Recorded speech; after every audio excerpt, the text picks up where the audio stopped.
નમસ્કાર દર્શક મિત્રો, હું છું રૂપલ લુણેચિયા. સંપૂર્ણ ન્યૂઝમાં આપનું સ્વાગત છે.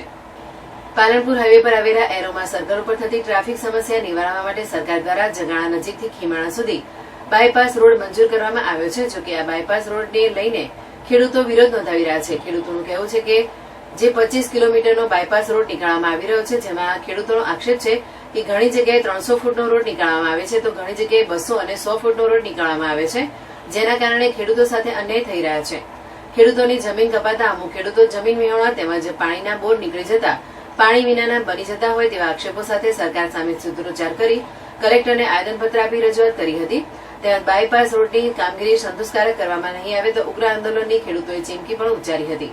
જિલ્લા કલેક્ટરને રજૂઆત કરવા પહોંચેલ ખેડૂતોએ જણાવ્યું હતું કે નવા સર્વે મુજબ પાલનપુરથી 6 કિલોમીટર ફરતે બાયપાસ બનાવવાનું નક્કી કરેલ છે.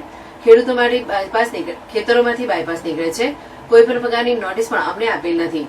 અમુક જગ્યાએ 200 થી 300 ફૂટ પહોળો ખૂટ મારી દેવામાં આવ્યા છે. અમારી સર્વે ખેડૂત ભાઈઓની માંગણી છે કે દિલ્હીથી મુંબઈ અને દિલ્હીથી કંડલા ભારતમાલા જેવી મેગા સિટીને જોડતો રસ્તો બનતો નથી.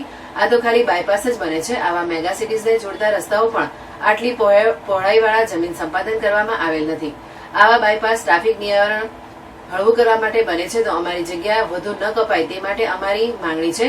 બાયપાસ 100 ફૂટ પહોળો રોડ બને, બાયપાસ 100 ફૂટ પહોળો બને અને તેનું વધુમાં વધુ વળતર મળે તેવી અમારી માંગ છે. બાયપાસ રદ કરવાનો અમારો કોઈ આશય નથી.